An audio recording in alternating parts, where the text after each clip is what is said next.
권비영 작가 단편소설 제목 되돌아 봄입니다. 생강나무 노란 꽃잎이 한껏 부풀었다. 도톰한 꽃봉오리가 금방이라도 망울을 터뜨릴 것만 같다. 개중에는 일찍 피어서 바람에 하늘거리는 것도 있지만 대개는 아직 수줍은 모양새로 따뜻한 봄날을 기다리는 중이다. 강수는 철물점 2층을 올려다보았다. 아직 그녀는 보이지 않는다. 혹시 또 아픈 건 아닐까 걱정이 앞선다. 하지만 워낙 쌀쌀맞게 구는 통에 집 안까지 들어가 볼 수는 없는 노릇이다. 강수는 괜히 철물점 앞을 왔다 갔다 하며 시계를 들여다본다. 저만치 세워둔 자동차에 자꾸만 눈길이 간다. 너무 낡은 걸 산 건 아닌가 하는 생각에 조바심이 인다. 생전 처음 산 중고차였다. 그것도 6개월 할부로. 자신의 인생이 그 차처럼 쪼그라드는 것 같아 서글퍼질 때도 있었지만 이내 마음을 가다듬는다. 폐지 주우러 다니는 형편을 면한 것만도 어딘가 싶어 자꾸만 주저앉으려는 자신감을 스스로 북돋운다. 드디어 2층 문이 열리고 그녀가 나타난다. 가슴이 쿵닥거린다. 다 늙어 이게 무슨 주책인지 알 수 없는 일이었다. 죽은 듯 하던 나무에서 연두빛 잎새가 돋기 시작할 무렵 강수는 이곳으로 이사를 왔다. 이것이 생애 마지막 이사일 거라 생각하니 마음이 착잡했었다. 썩 좋은 기분은 아니었지만 그래도 이만하면 나쁘지 않다고 자신을 달랬다. 가슴이 벌떡벌떡 뛰기 시작한 것도 그 즈음이었다. 그녀가 간편한 바지 차림으로 계단을 내려온다.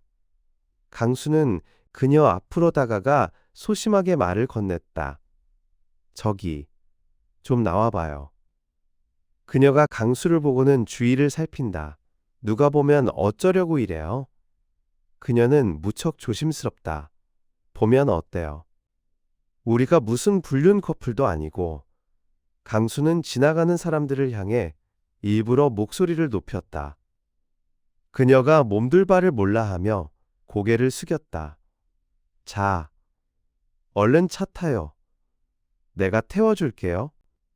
그리고 제발 청소일은 이번 달까지만 하고 그만둬요.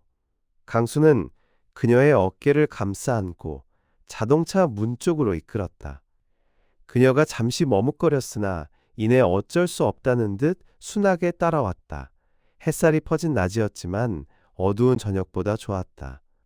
자동차에 시동을 걸고 그녀를 돌아봤다. 생강나무 노란 꽃처럼 새초롬한 그녀가 웃고 있었다. 이제 이 여자는 내 여자다. 생각하니 가슴이 뿌듯해졌다.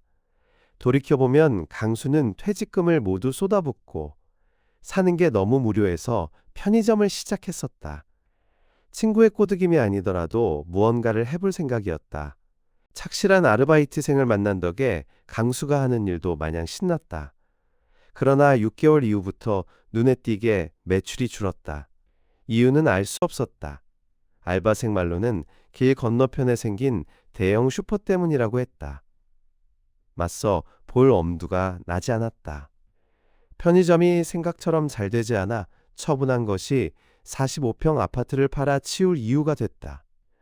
늙으면 있는 돈이나 지키며 살아야 하는데 엄한 데다 정신을 파는 동안 편의점은 빈 깡통이 되어버렸다. 사람을 너무 믿은 탓도 있었다. 아니지. 알바인 그 애에게 홀렸을지도 모른다. 알바로 쓴 20살 아가씨한테 당한 것이다. 요즘은 장사도 컴퓨터를 다룰 줄 모르면 어렵다. 모든 것이 다 컴퓨터로 처리되다 보니 그 애에게 일을 맡기는 경우가 대부분이었다. 마감도 그 애가 했고 은행 거래도 그 애에게 맡겼다. 홀어머니를 모시고 동생들 학비까지 벌어야 한다는 사정이 측은하고 딱해서 주급도 넉넉하게 주었다. 사장님, 고마워요. 그 애는 감동한 얼굴로 더 열심히 돕겠다고 했다. 딸보다 더 어린 애였다. 순수하고 맑아서 어여뻐 보였다. 진정 다른 마음을 먹은 적은 추호도 없었다. 그런데 편의점에 사달이 나자 소문은 이상하게 돌았다. 그 애에게 강수가 당했다는 것이었다. 그 애가 꽃뱀이라는 것이었다. 꽃뱀? 그 어린 것이? 어이가 없어서 허허 웃었지만 웃는 것으로 해결되지는 않았다. 애초 컴퓨터가 미숙하다는 이유로 그 애에게 모든 걸 맡긴 게 화근이었다.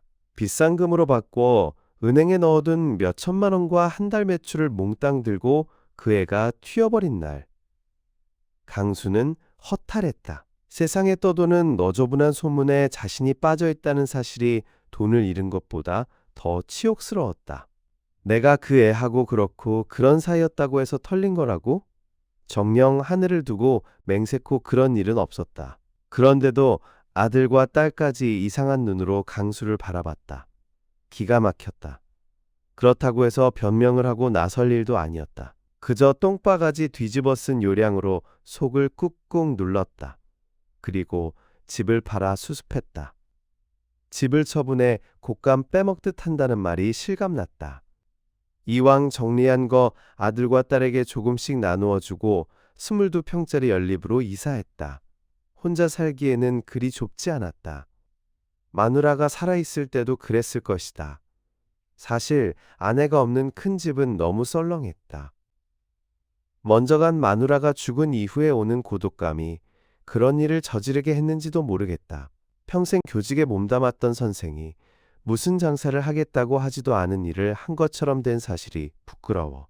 강수는 자식들과 떨어져 살려고 일부러 변두리로 이사했다. 아직 논밭이 있는 동네였다. 조금만 나서면 산책할 동산도 있었다. 수군대는 사람들이 없는 곳, 아무도 강수를 모르는 동네, 큰 집에 어울리던 짐도 다 내버리고 이사를 하고 보니 사람 사는 일이 그리 많은 걸 쥐고 있어야 하는 건 아니라는 생각이 들었다. 하루 세끼밥 챙기는 일도 귀찮아서 아침에는 달걀 프라이 한 개와 우유 한 잔, 점심은 건너뛰고 저녁엔 국밥 같은 걸로 때웠다. 혼자 먹겠다고 밥을 하는 일이 몹시 성가셨다. 반찬을 마련하는 일도, 너무 적막한 집안에서 혼자 사는 일도 마치 무덤 같은 관 속에 들어가 임사체험을 하는 듯한 생각이 들어 몹시 우울했다. 국밥집 여자는 강수가 가면 반색했다. 단골 잡았다는 생각이 드는지 가끔 고깃덩어리를 더 넣어주기도 하면서 공치사를 했다. 강수는 국밥집 여자에게 무뚝뚝하게 대했다. 다시는 구설수에 오르는 일은 하지 말아야 한다는 생각 때문이었다. 가끔은 아무도 모르는 곳에 터전을 잡고 산다는 게 오히려 홀가분하다는 생각도 들었다. 아저씨는 혼자 살아요? 여자는 틈날 때마다 힐끔힐끔 눈치를 보며 물었다. 왜, 맨날 혼자 밥 먹으러 오니 그럴 것 같아서요? 모르나 마나 한 말의 여자는 수다스럽게 떠들어댔다. 강수는 대답하지 않았다. 자라보고 놀란 가슴 소뚜껑 보고도 놀란다 하지 않던가. 매사 부려 튼튼이라. 인생 말년에 우세스러운 일을 당하지 않으려면 조심하는 게 상책이다 싶었다.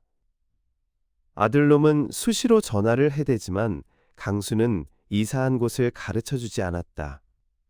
강수의 생각으로는 아들이 아직도 자신을 의심한다는 생각이 들어 불쾌했다. 아버지 괜찮아요?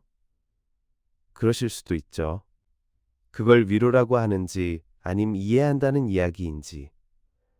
사실 혼자 된 친구들도 여자한테 홀려서 가산탕진한 경우가 덜어 있다. 그런 친구들을 보면서 참 딱하다는 생각도 했다. 외로움인가? 아님 아직도 여자에 대한 욕구가 남아있는 건가? 친구들은 그를 보고 비웃었다. 너는 또 당했냐? 여자를 멀리한다고 소문난 그가 딸보다도 어린애한테 낚였다는 소문이 나자 친구들이 그럴 줄 알았다는 듯이 빈정거렸다. 다 쭈그러져 썩을 몸, 다 털리고 학교 연금 주는 것도 아니고 뭐니 해도 살아있는 걸 확인하는 건 여자 품는 거지. 안 그래? 그러거나 말거나 강수는 들은 척도 안 했다. 그런데 그렇게 말이다. 그랬던 강수가 이상해진 건 국밥집에 드나들던 한 여자 때문이었다. 그날은 비가 추적추적 내렸다. 국밥 한 그릇 말아먹고 나서 뭔가 허전해 소주를 한 병 시켰다. 이사 온 지 일주일째 되는 날이었다. 오늘은 웬일로 술을 다 하시오? 국밥집 여자가 술국을 담아내며 앞자리에 앉았다. 강수의 말동무를 해주며 매상을 올리겠다는 수작 같았다. 비도 오고 그 집에 가봐야 기다리는 사람도 없으니 한잔하려? 어? 그래요. 내가 술 친구 해줄 테니 한잔하세요.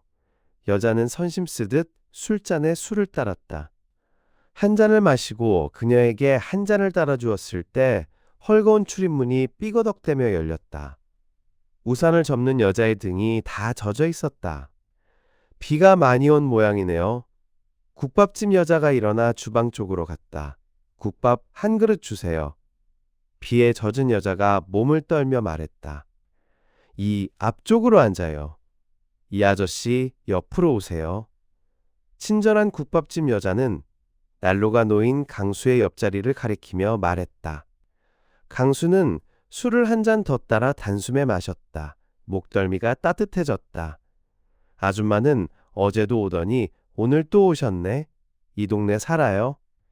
국밥집 여자가 국밥 한 그릇을 말아내며 호기심을 드러냈다.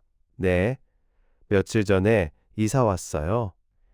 여자는 다소 우울한 목소리로 대답했다.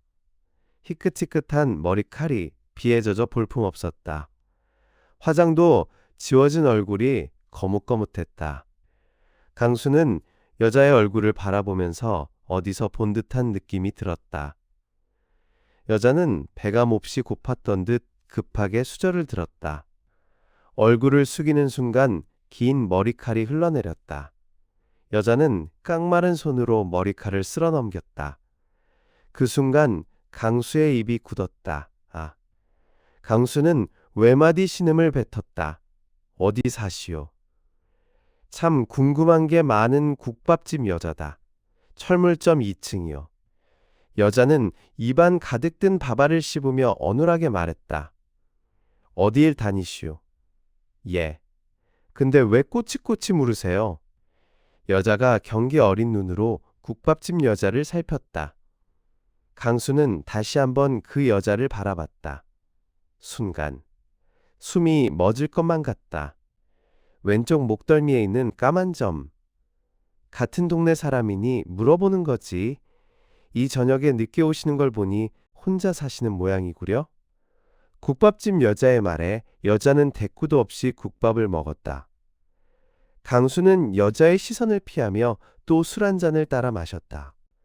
철물점 2층에 혼자 사는 아주머니가 달새로 나오더니만 국밥집 여자는 동네 사정을 다 꿰고 있는 듯 했다.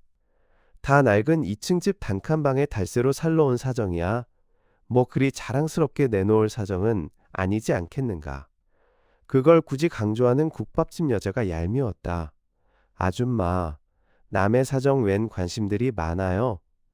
여자의 음성이 싸늘해졌다.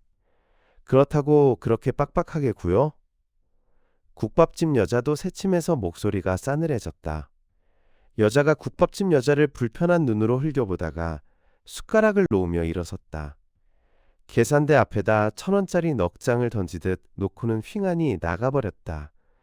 전하나라 과부인 게야. 늙으면 돈 껍데기라도 차고 있어야 하는데 혼자 살려면 깐깐하게는. 국밥집 여자는 딱하다는 듯이 혀를 끌끌 차며 여자가 나간 문을 바라보았다. 어쩜 자신에게 하는 말인지도 몰랐다. 강수는 또 술 한 잔을 마셨다. 아릿한 취기가 그를 감쌌다. 아니지. 우연히 비슷한 사람일 뿐이야. 강수는 자신의 눈을 비비며 혼잣말처럼 중얼거렸다. 서러운 여자의 울음처럼 지척지척. 비는 여전히 추적추적 내렸다. 빈집은 썰렁하다. 집으로 들어서자마자 불을 켜고 보일러를 한껏 올린다. 으슬으슬 추운 게 몸살이 올 듯하다. 옷을 대충 벗어던지고 침대에 몸을 던진다. 취기가 올라와 천장이 빙그르르 돈다. 이불을 머리끝까지 올려 덮고 눈을 감는다. 모처럼 마신 술에 봄 아지랑이처럼 한 여인의 얼굴이 아른거린다. 강수의 청춘을 흔들었던 아리고 아픈 기억 속의 여자. 갑자기 숨이 턱에 찬다. 가슴이 벌떡벌떡 뛴다. 어지럼증이 몸을 덮친다. 마취 주사를 맞을 때처럼 정신이 아득해진다. 물살에 휩쓸리는 낙엽처럼 빙그르르 어디론가 끌려간다. 과거. 아버지는 그가 30이 되자 결혼을 서둘렀다. 집안의 손이 귀하다는 핑계로 일찍 결혼을 시키려는 생각이었다. 번듯한 직장도 가졌겠다. 결혼을 미룰 이유가 없다고 생각하신 것 같았다. 아버지는 사흘이 멀다 하고 여자의 사진을 내보였다. 교사, 약사, 공무원, 얌전한 신부감, 간호사. 강수는 그때마다 고개를 저었다. 마음속에 들어있는 여인에게 아직 고백도 못한 처지였다. 그녀는 백화점 의류 매장에서 일하는 여자였다. 어떻게든 만날 기회를 만들어야 하는데 그게 쉽지 않았다. 소심하고 우유부단한 그는 여자의 주변만 빙빙 돌다가 어느 날 술을 마시고 여자를 찾아갔다. 고백을 했다. 여자가 피식 웃었다. 그 일이 뭐 그리 어려운 일이라고 에베레스트 산을 오르는 듯 비장했을까. 여자는 강수의 그런 행동을 순수하게 받아들였다. 나중에 그녀가 말했다. 당신같이 순수한 남자는 처음 봐요. 그 말을 생각하면 가끔씩 가슴이 따끔거렸다. 그는 절대로 순수한 남자가 아니었다. 꿈 같은 시간들이 시작됐다. 강수는 학교 수업이 끝나면 백화점으로 달려가 여자를 기다렸다. 퇴근 시간의 데이트는 더욱 뜨거웠다. 공원에서도 그녀의 좁은 자취방에서도 그녀를 안았다. 이제는 서로가 없으면 안 된다고 생각할 즈음 아버지는 또 다른 여자 사진을 그 앞에 내밀었다. 할머니가 돌아가시기 전에 손자를 안겨드려야 한다는 것이 이유였다. 더 이상 미룰 수 없었다. 강수는 마음을 굳게 먹고 아버지께 이야기했다. 마음에 둔 여자가 있노라고. 아버지는 여자를 보자고 했다. 백화점에서 일하는 여자라는 걸 알고 나서 아버지는 고개를 내저었다. 강수 몰래 여자를 만난 아버지는 그녀가 며느리가 될 수 없는 이유들을 조목조목 읊어댔다. 나이가 강수보다 3살이 많다는 것, 가난한 집의 장녀라는 것, 고졸이라는 것. 그중 가장 큰 걸림돌은 나이였다. 3살이나 많은 애를 데려와 어쩌겠다는 것이냐. 아버지의 노여움은 컸다. 그럼에도 불구하고 강수는 여자와 헤어질 마음이 없었다. 아니, 전보다 더 애틋해서 하루라도 보지 않으면 미칠 것만 같은 지경에 이르렀다. 하지만 집안의 모든 결정권은 아버지가 쥐고 있었다. 일찍 돌아가신 어머니를 대신해 들어온 새어머니는 할머니 눈밖에 나서 아무런 힘이 없었다. 게으르고 씀씀이가 해프다는 이유로 모든 걸 아버지에게 맡겼다. 새어머니라는 호칭이 입에 있기도 전에 여자는 도둑고양이처럼 사라졌다. 아마 돈을 좀 훔쳐갔을 게다. 아버지는 아무런 말도 하지 않았다. 할머니는 꽤 많은 재산을 가지고 있었다. 그건 곧 강수에게 물려질 재산이었다. 없는 집 아가씨가 들어와 재산을 축내는 일을 아버지는 지극히 싫어했다. 그녀는 그러한 조건에 너무나도 딱 맞아떨어지는 이유를 다 가지고 있는 아주 적합하지 않은 신부감이었다. 아버지가 봐둔 간호사가 며느리로 딱이라는 것이었다. 어쩜 그 간호사는 할머니를 담당한 간호사였을지도 모른다. 강수는 그럼에도 불구하고 아버지의 뜻을 거역하지 못했다. 당당하게 이 여자와 결혼하겠습니다 라고 말해야 하는데 그러지 못했다. 미적거리면서 눈치를 보는 사이 여자를 만나는 횟수가 뜸해졌고 급기야는 여자가 사라지는 사건이 터졌다. 우리 헤어져요. 다시는 찾지 마세요. 달랑 쪽지 한 장 남기고 여자는 사라졌다. 그는 여자의 말을 듣는 것처럼 여자를 찾지 않았다. 아니, 찾을 수 없었다. 종적을 감춘 여자는 찾아낼 수 없는 곳에 숨어버린 것 같았다. 강수가 그녀를 찾아다니지 않은 것은 아니었다. 그녀의 귀여운 얼굴이 그리웠고 그녀의 따뜻한 몸이 그리웠다. 하지만 그녀를 더 이상 찾을 수 없는 긴박한 사정이 생겼다. 할머니의 병세가 깊어지자 그는 학교에 휴직계를 내고 할머니 곁에 있어야 했다. 삶의 가장 큰 목적이 손자를 보살피는 일이었던 할머니는 숨을 거두는 순간까지도 그의 손을 놓지 않았다. 아버지는 간호사와의 결혼을 서둘렀고 그는 거역하지 못했다. 결혼과 동시에 40평이 넘는 신혼집이 마련됐고 할머니의 유산이 바로 강수 앞으로 남겨졌다. 그러나 할머니는 그토록 바라던 손자를 만나보지도 못하고 그가 결혼한 한 달 후에 숨을 거두고 말았다. 간호사인 아내는 일을 그만두는 조건으로 결혼을 하였으므로 무료한 시간들을 집안에서 보내야 하는 것에 실증을 내기 시작하더니 급기야는 진저리를 치기 시작했다. 다툼이 잦았고 그때마다 아버지가 나서서 아내를 나무랐다. 항상 같은 말로 마음을 달래곤 했다. 호강이 부족해서 그러냐? 아버지는 경제적인 잣대로 모든 걸 풀어냈다. 아버님, 저는 일하고 싶어요. 아내는 아버지의 눈을 똑바로 바라보며 또박또박 말했다. 결혼 조건을 잊었느냐? 하지만 너무 무료해요. 제가 인형도 아니고 약속은 약속이다. 더는 피비린내 나고 고름 짜내는 더러운 일을 계속하고 싶으냐? 참 이상한 아이로구나. 편안한 삶을 살 수 있는데 왜 더러운 일을 굳이 하려 해? 더러운 일이라는 말에 아내는 발끈했다. 신성한 나이팅게일을 꿈꾸는 아내에게 그 말은 자신을 모욕하는 일이나 다름없었다. 아내는 불만 가득한 얼굴로 강수의 옆구리를 꾹꾹 찔렀지만 그는 무력했고 우유부단했고 소심했다. 아내는 그를 향해 목소리를 높이기 시작했다. 여보, 당신이 말씀드려봐요. 어? 난 이렇게 못 살겠어요. 하지만 그는 아버지에게 아무 말도 못했다. 마음에 드는 여자와 결혼하겠다는 소리도 못한 남자가 무슨 용기로 아내가 다시 일을 할 수 있도록 도울 수 있단 말인가. 생각해보면 그는 그 자신의 의지로 해내는 일이 별로 없었다. 아내와는 사랑의 결합이 아니었다. 그런데 그 일도 그리 심각하거나 후회스럽지 않았다. 그냥 모두들 적당히 조건 맞춰 그렇게 결혼해서 사는 거라고 생각했다. 아이는 절로 생겼다. 그것도 둘이나. 자손을 생산하는 일은 사랑 없이 본능만으로도 가능한 일이었다. 아버지는 아주 흡족해 하셨다. 할머니가 남겨주신 유산을 아버지가 늘려보겠다고 손대지만 않았다면 그는 아무런 아쉬움 없이 노년을 보낼 수 있었을 것이다. 편의점 말아먹은 일은 그리 큰 실패도 아니었을 텐데 다음 날부터 그는 자신도 모르게 철물점 앞에 섰다. 전봇대 뒤에 몸을 숨기고 2층을 바라보았다. 드디어 여자가 나왔다.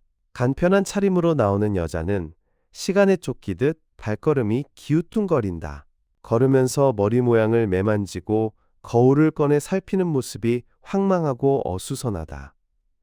강수는 여자를 뒤따르기 시작한다. 그가 사는 수리맨션에서 그리 멀지 않은 5층짜리 상가 건물 앞에서 여자가 걸음을 멈추었다. 건물 안으로 들어간 여자는 한참 동안이나 보이지 않더니 청소복 차림으로 출입구 앞에 나타났다. 아, 외마디 탄식이 가슴으로 나온다. 머리에 수건을 쓴 여자가 청소를 하기 시작했다. 마포걸레로 구석구석 바닥을 닦던 여자는 이내 숨이 차는지 바닥에 주저앉는다. 그러고 한참을 앉아서 숨을 고르다 다시 일어나 바닥을 닦기 시작했다.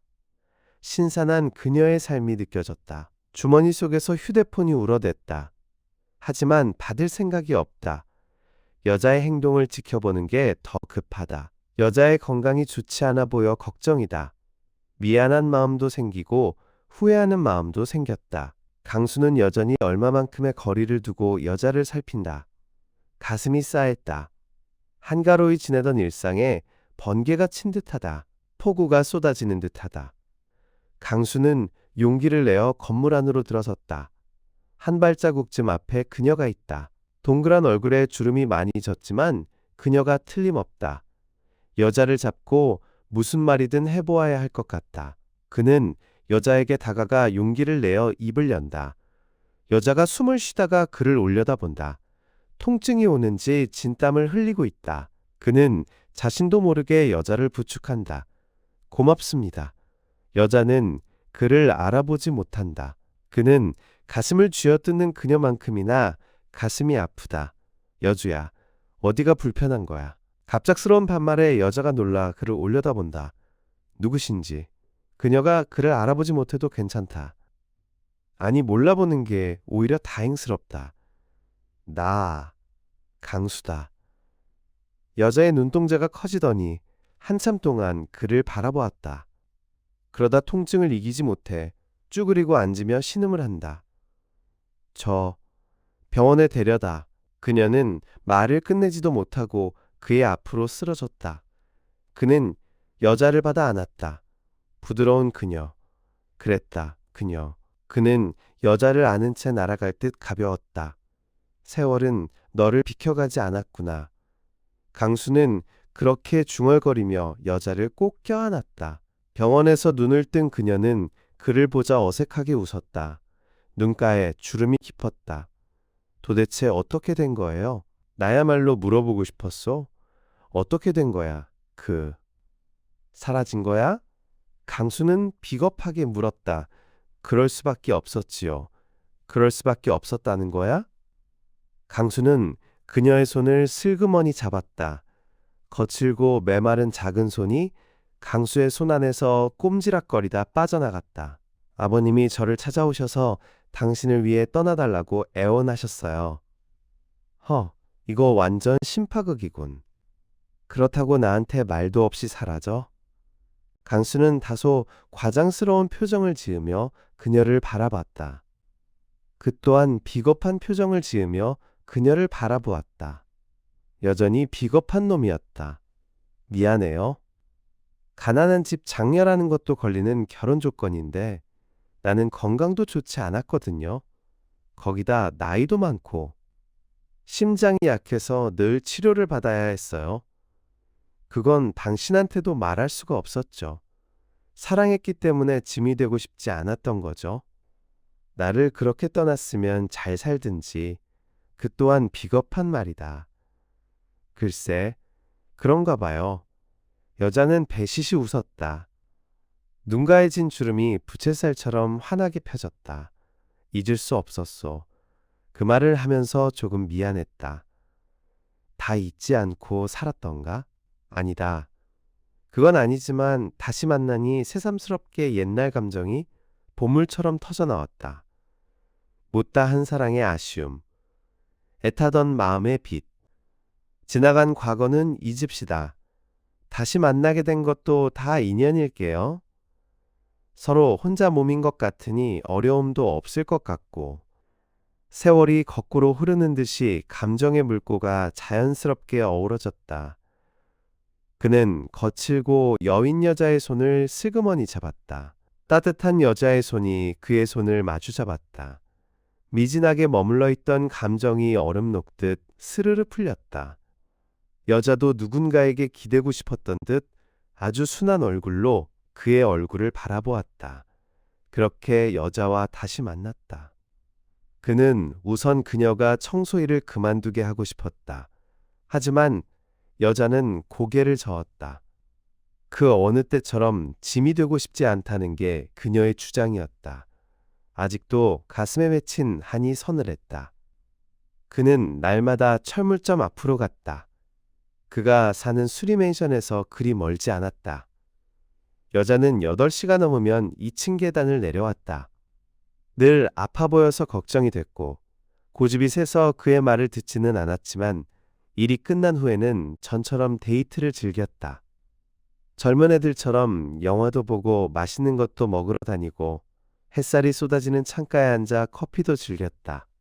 다시 봄날이 돌아온 듯이 즐거웠다. 여자의 표정도 밝아졌다. 환한 웃음을 머금은 여자는 그에게 여전히 어여뻤다. 그는 그녀에게 빠져드는 자신을 주체하지 못했다. 홀렸다 해도 좋고 빠졌다 해도 좋았다. 눈가의 주름도 고와 보였다. 나이가 들어도 마음은 그대로였다. 강수는 여자를 수리맨션 집으로 불러들이기 시작했다. 기회를 봐서 같이 살림을 합칠 판이었다. 그러자면 집에 익숙해져야 좋을 것 같았다. 가슴 통증 때문에 가끔 힘들어하기는 했지만 여자는 대체적으로 잘 견뎌내었다. 그는 여자가 안정을 찾을 때쯤 수술도 시킬 생각이었다. 그녀를 위해서라면 무엇이라도 해주고 싶었다. 그것이 그녀에 대한 속죄의 방법이라 생각했다. 그녀는 잃어버린 기억을 되찾은 듯이 그가 좋아하던 음식들을 기억해내어 만들었다. 매운 갈비찜이나 아귀찜 같은 손 많이 가는 음식도 척척 해내었다. 그들은 부부나 다름없었다. 동네 여자들의 수군거림도 신경 쓰이지 않았다. 그런데 신경을 쓰기에는 둘에게 남은 시간이 그리 많지 않다는 생각이 들었다. 여자는 자주 아팠다. 자다가도 힘들어했고 일을 하는 것도 힘들어했다. 형편만 된다면 우선 일을 그만두게 하고 싶었다. 하지만 그의 형편을 뻔히 아는 여자는 일을 그만두지 않았다. 그것도 그녀의 다친 마음이 작용하는 것이라 생각됐다. 그는 그녀를 수술하도록 도와주고 싶었다. 그러나 이제 그에게 남은 재산은 수리맨션 22평짜리가 전부였다. 돈이 그렇게 그리운 날이 올 줄은 꿈에도 모르고 살아왔었다. 그는 마침내 일자리를 찾기 시작했다. 다만 몇 푼이라도 벌어 생활비를 보태고 싶었다. 연금 나오는 걸로 생활비야 충분하지만 그녀를 수술시키려면 목돈이 필요했다. 그 마음은 절절하고 간절했다. 새벽에 신문을 돌리고 오후엔 세차장에서 일했다. 나이는 들었지만 다행히 그는 건강했다. 과거에 그를 아는 사람이 본다면 미쳤다고 할 것이 뻔했다. 젊은 꽃뱀 알바에게 홀렸다가 이제는 늙은 꽃뱀이야? 혹자들은 그렇게 말하는 사람이 있을지 모르지만 결코 그 일과는 달랐다. 아니, 누가 꽃뱀이 아니고 그녀. 여주도 지난 세월이 곤궁했을 뿐이다. 마음 깊이 짚어보면 고단한 인생살이 때문에 그리 살 수밖에 없었을 것이다. 이상하게도 나이가 들어가면서 자꾸 너그러워졌다. 그러던 어느 날이었다. 세차장 일을 마치고 그녀와 나란히 집으로 가는 중에 놀라운 일이 벌어졌다. 아버지, 아들의 목소리였다. 놀라서 눈을 들어보니 아들이 바로 앞에 서 있었다. 아들의 눈은 아버지의 불륜을 목격한 노한 얼굴이었다. 아니, 네가 여긴 어떻게? 더듬거리며 말하는 그를 아들이 노려보았다. 아버지, 왜 이러십니까? 동거하십니까? 얼마 전에는 애송이 같은 애한테 홀리더니 집에는 못 볼 것을 본 것처럼. 아들은 씩씩대며 노골적으로 아비를 무시하는 눈빛이었다. 아, 아니다. 그게 아니고 그는 더듬대며 변명을 하려고 애썼다. 그러다가 갑자기 화가 났다. 내가 왜 아들에게 이런 변명을 해야 하나 하는 생각이 들자 목소리가 높아졌다. 이놈아, 찾아와서 한다는 소리가 겨우 그거냐? 이사한 곳도 안 알려주시기에 왜 그러신가 했더니 이 할머니하고 살려고 잠적하신 겁니까? 기가 막힌 표정으로 아들은 강수와 여자를 노려보았다. 이 자식아, 그게 어때서? 네 엄마 죽고 내가 호랍이 된 지 20년이다. 그나저나 너는 어찌 여기를 찾아왔느냐? 아버지가 숨는다고 숨어지는 줄 아십니까? 위치 추적으로 찾았어요. 뭐? 위치 추적? 내 폰에 그런 장치도 해놓았었더냐? 전자기기에 서툴러서 모든 걸 아들한테 해달라고 했다. TV 세팅도 그랬고 휴대폰에 어플 까는 것도 모두 아들이 해줬다. 그런데 추적 장치까지 설치해 놓은 줄은 몰랐다. 아들 딴에는 만약의 경우를 대비해 그렇게 해놓았다 말하겠지만 상당히 기분이 나빴다. 아버지에 대한 불신이 너무 노골적이다. 아버지, 시치미 떼지 마세요. 부끄럽지도 않으십니까? 아들은 이제 아예 제 아비를 파렴치 안으로 몰아가고 있었다. 죽은 엄마한테 무슨 말을 그렇게 상스럽게 하느냐? 속사정도 모르면서. 무슨 사정요? 그나마 남은 집을 날릴 판인가 봐서요. 아들의 험악한 말에 여자가 발끈하며 일어섰다. 나를 당신 아버지 등쳐먹는 꽃뱀 취급하는 거예요? 그는 아무 소리도 못했다. 이런 자리에 그녀를 서게 해 미안하기만 할 뿐이었다. 미안하오. 저놈 말은 개가 짖는다 하고 무시합시다. 그는 여자의 어깨를 감싸고 아들 앞을 지나쳤다. 아들이 기가 막힌 얼굴로 그를 지켜보고 있었다. 아비를 파렴치한 노인네로 보고 있다. 이 아비를 추접스러운 노인으로 보고 있다. 강수는 두 주먹을 불끈 쥐고 일어났다. 여자는 놀라서 그런지 걸음을 제대로 걷지도 못하고 숨을 몰아쉬며 고통스러워했다. 아들은 한숨을 내쉬다가 돌아서 승용차 앞으로 걸음을 옮겼다. 이 여자 지금 병원에 모셔야겠다. 차 문 열어. 아들이 놀란 얼굴로 그를 바라봤다.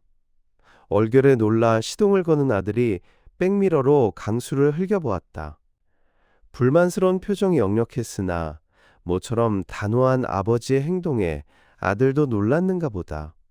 자세한 건 나중에 이야기하고 바로 병원으로 가자. 그의 어디에 그런 용기가 있었는지 그는 모처럼 단호하고 용기 있게 자신의 주장을 말했다. 여자는 쓰러질 듯 그의 무릎에 누웠고 덜컹거리는 차 속에서 그는 여자의 손을 꼭 잡았다. 그러니까 이분이 아버지의 첫사랑이란 말입니까? 아직 깨어나지 않은 그녀가 누운 병실에서 아들은 믿을 수 없다는 듯이 물었다. 그래, 그렇다. 마치 취조받는 듯한 기분이 들었지만 이제는 아들도 알아야 할 것 같아서 그는 순순히 대답했다. 그런데 어떻게 다시 만나셨어요? 모양이 그랬다.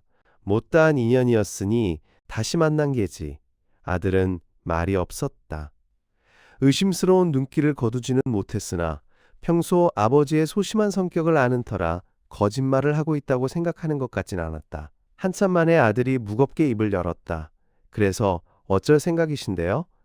그거야 앞으로 의논을 해봐야겠지만 이제는 너희들 눈치 안 볼 생각이다. 내가 살면 얼마나 살겠느냐. 살아보고 싶은 사람하고만 살아볼란다. 그는 아들의 눈을 바라보며 속마음을 털어놓았다. 그럼 이분도 동의하셨어요? 아니, 아직. 그러나 동의한 거나 마찬가지야. 예? 혼자 살아온 세월이 힘들었던 모양이다. 내가 이 여인에게 지은 빚이 많다. 빚을 갚아야 해. 아니, 그게 아니고 내가 이 여인을 사랑한다. 그래서 다시 시작하고 싶다. 그 말에 아들의 표정이 숙연해졌다. 아버지, 그럼 정말 이분이랑 사실 생각이세요? 그래, 그럴 생각이다. 이왕 너도 알게 됐으니 축복해다오. 그는 아들의 눈을 바라보며 목소리를 가다듬었다. 아들은 말이 없었다. 그러나 전처럼 사납게 굴진 않았다. 아들에게 마음을 터놓고 나니 편안했다. 아들이 일어나며 말했다. 뭐 도와드릴 일은 없을까요? 착한 놈이다. 아버지가 혹시라도 좋지 않은 일을 당할까봐 걱정했을 뿐이다. 그는 아들의 손을 잡고 말했다. 아무것도 필요 없다. 너희들이 걱정하지 않아도 좋다. 봄날이니 따사롭고 여름에는 피서가고 가을에는 단풍놀이 가고 겨울이 오면 따뜻한 방에서 둘이 손잡고 잠자면 되고 그 말에 아들이 눈을 껌벅거리다 천장을 올려다보았다.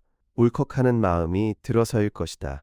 남은 생은 남은 햇살은 노루 꼬리만큼이나 남았을까. 아들은 돌아갔다. 그는 비로소 마음이 편안했다. 아들에게 받았던 오해를 풀었고 자신의 진심을 아들이 알아줬기 때문이었다. 그는 여자의 표정을 살폈다. 조금 물기가 젖은 두 눈이 오늘따라 촉촉했다. 여주야, 우리 맥주 한 잔 마시러 갈까? 그는 젊은 아이들이 그러하듯 여자의 손을 꼭 잡고 여자의 입술에 입을 맞추었다. 여자가 화들짝 놀라며 그를 밀쳤다. 왜 이러시오? 이제 우리는 다시 봄날이요. 되돌아온 봄이란 말이요.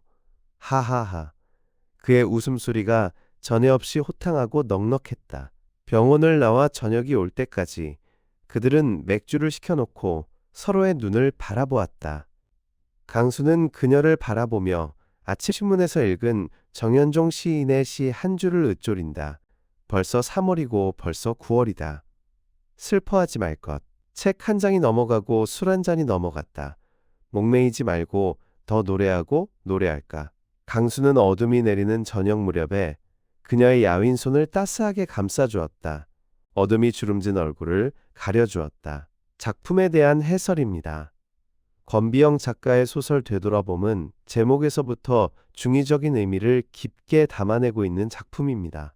봄이라는 계절적 배경과 인생의 황혼기에 다시 찾아온 사랑이라는 주제를 통해 지난날을 되돌아보고 다시 봄을 맞이한다는 따뜻한 메시지를 전하고 있습니다. 소설은 생강나무 노란 꽃잎이 부풀어 오르는 봄날의 정경 묘사로 시작됩니다. 이는 주인공 강수의 메마른 삶에도 곧 꽃망울이 터질 것임을 암시하는 희망적인 복선으로 작용합니다. 강수는 평생을 교직에 몸담았다가 은퇴한 후 편의점 사업에 뛰어들었다가 실패를 맛본 인물입니다. 그는 퇴직금을 모두 쏟아붓고 소일거리 삼아 시작한 편의점에서 20살 아르바이트생을 너무 믿은 나머지 금전적인 손해뿐만 아니라 꽃뱀에게 당했다는 치욕스러운 소문까지 뒤집어쓰게 됩니다. 이 사건은 단순히 돈을 잃은 것을 넘어 강수의 자존감을 바닥으로 떨어뜨리고 가족들에게조차 신뢰를 잃게 만드는 결정적인 계기가 됩니다. 결국 그는 널찍한 아파트를 처분하고 자식들에게 재산을 나눠준 뒤 아무도 자신을 모르는 변두리 연립주택으로 숨어들듯 이사를 옵니다. 작품의 초반부에서 묘사되는 강수의 삶은 무채색에 가깝습니다. 아내가 세상을 떠난 지 20년이 지났고 사업 실패로 인한 상실감과 자식들의 의심 어린 눈초리에 지친 그는 스스로를 세상과 단절시킵니다. 끼니를 대충 때우고 사람들과의 교류를 피하며 죽은 듯 지내는 그의 모습은 은퇴 후 갈 곳을 잃고 방황하는 현대 노년층의 쓸쓸한 자화상을 보여줍니다. 국밥집 여자가 호기심을 보이며 다가와도 그는 혹여나 또다시 구설수에 오를까봐 경계심을 늦추지 않습니다. 자라보고 놀란 가슴 소뚜껑 보고 놀란다는 속담처럼 그는 세상과 사람에 대한 믿음을 상실한 상태였습니다. 그러나 운명은 예고 없이 찾아오는 비처럼 그를 다시 적십니다. 국밥집에서 우연히 마주친 한 여인은 다름 아닌 강수의 젊은 시절 첫사랑 여주였습니다. 비에 젖은 채 국밥을 먹는 초라한 행색의 여주를 보며 강수는 단번에 그녀를 알아봅니다.